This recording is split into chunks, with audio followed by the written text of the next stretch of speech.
Scott Foster here with the Nebraska Community Foundation. We are here at the 2024 annual celebration and training. This is the 30th year for the Nebraska Community Foundation, and we're here with two of the rock stars from Valley County, Bob Stowell and Caleb Pollard. How are we doing today, guys? Doing great. We're enjoying the environment down here. Fantastic. Very good. Well, you guys have done a lot of great things in Valley County, but I want to start with why did you join at the very beginning with the Nebraska Community Foundation? I'll ask you, Caleb. Well, I think in my conversations with Bob, and I came after those connections were made, I think one, it provided framework for philanthropic giving, and then two, it really helped inform, I think, the strategic foundations in which our community and economic development campaign was built on in the late 90s, early 2000s. And so from my vantage point, I came to the community in 2008. It was really kind of the DNA that helped infuse not just the mindset of abundance within our community, but also what strategic priorities were we going to set as a community to move forward for community and economic development principles. And so Bob will talk about the hometown competitiveness component that was a part of that. But from my standpoint, as an observer and then now as a practitioner on standing on the shoulders of giants is what I like to say, and Bob is certainly a community giant, it gave us an opportunity to do things a little bit differently and be masters of our own destiny. And I think that when you look back now, the 25, 30 years that we've been active with this, you see some pretty significant positive transformation happen because of those very, I would say, very principled decisions in the early days to say, this is who we are, this is what we're going to do, and we're going to be a little different in our campaign moving forward. Bob, Ward's in the middle of Nebraska, a lot of towns struggling. So talk about those early times. Well, in the early times, we became connected with NCF in really in 1999, and I went on the state board at that time. But I had a client who had given $1.2 million to Valley County, called the WOZAB Fund. And the county board indicated, we're really busy doing a lot of things as county board members. We do not know about managing $1.2 million. So they asked me if we could figure something out. And I know Maxine Mowell, and in fact, her husband's second cousin to my mom. So I called Maxine and I said, Maxine, we've talked about this on the Rural Development Commission and so forth. And what would you think? And so the next thing, this young, good-looking man whose name was Jeff Yost appeared in my conference room, and we began a beautiful relationship doing things like Caleb has just described. But in the beginning, it was about managing money, properly handling it, dispersing it. But very soon, I discovered that it was about much more than that. It was about how do you positively affect change and in your community. And we'd had some bad times in the 80s and 90s.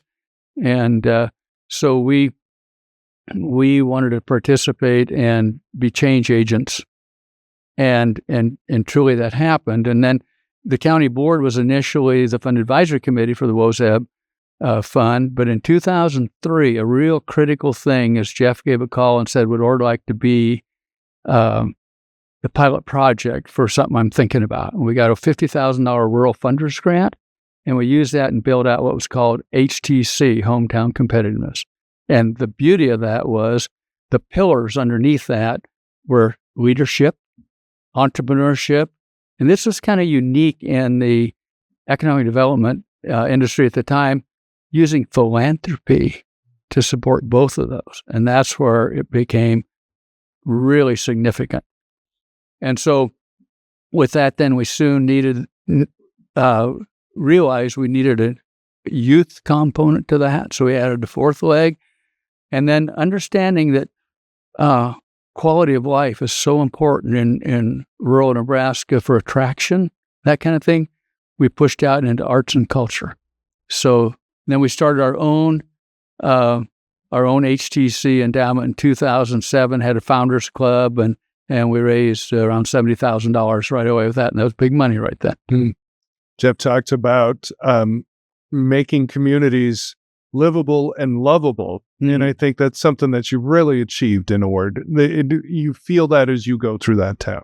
I want to ask you something, Caleb. You mentioned this before. Mindset of abundance. Talk about that a little bit. Well, I think the way I define it is it's a lot easier to get people motivated to make positive change if you talk about the things that make you proud about your community and not think about the barriers or the trillions of things that could go wrong by trying to save rural America. And that's really what I look at it through the lens of, is that we're not going to bring people on board by being negative and pessimistic. I think it's really enlightening when you talk about abundance mindset, that it opens doors and it uncovers assets you didn't know. And I was actually just at a presentation just not 5 minutes ago, and my own colleague said this, and not ever heard her say this, and say informal asset mapping and mindset of abundance encourages people to ideate and to share, and most importantly, share those ideas. And I think, especially, we talk about this a lot, there's a bit of a hangover that still persists in some rural communities from the 80s that is afraid to dream and afraid to be proud of their community. And when you bring an abundance mindset and say, look, all of the assets in our community can be leveraged in a way to solve the challenges that are here and also build on the opportunities that exist, it shifts that dialogue away from the have-nots to the haves. And I think that's really important when you think about how we're going to go out, not just in the last 25 years, but in the next 25 to 50 to 100 years. And that's the mindset I think we need to think about, is not my generation. I'm a little younger than Bob, obviously, but also, like, I consider my son's generation, and God willing, if I'm given the opportunity to be a grandfather, my grandchildren's generation. And that, to me, is really important, is that we're not just building for us, we're building for the future. And to get people, I think, on board, you have to be positive. We are surrounded in society today with echo chambers of negativity. And that is, I think, part and parcel the reason why we're having some of the issues at a national level, is that we aren't looking at this through, I think, the true lens of what you build a good and great society around. And that, to me, is what compels, I think, a lot of the opportunity and success in Ord Valley County. You know, Bob, you talked about we could find money, we could get people to give us money, but it was more than that. And it was building, and you talked about building that sort of leadership. You guys have done it's called Covation Valley Leadership Academy, creating leaders that kind of a like mindset, maybe. Is that what the plan was? Well, the plan, we realized when we did the HTC model that leadership was critical in communities, and kind of, in a way, getting out of our own way and looking at it from in a much bigger lens of community. And so, in response to a 2012 survey that we did in Ord, Nebraska, among people, it was requested that we have more formal leadership instruction. And so we looked for a year at national figures, and we found Denise Theroux-Pascas, who was at the University of Minnesota at the time. She's a PhD and an international leadership coach, Forbes accredited. She came, and we were very, very intentional about our curriculum. We start with the first year with personal development and personality types, that kind of thing. And then we go on expanding from ourselves, because, you know, the old adage, the airline stewardess says, put your air mask on first before you reach out. And so we start with personal development, and then we expand out into more group dynamics, and then we have a component of entrepreneurship and EQ Edge and so forth. So it's been a wonderful program. And again, so much of what has happened in our community has happened because we've been able to develop progressive partnerships and collaboration that we did not have before 2000. I mean, you know, we've always done things, but still in a community-wide effort, it has been so impactful that we can look at what's around us, so see the abundant assets we have and then capitalize on what we have.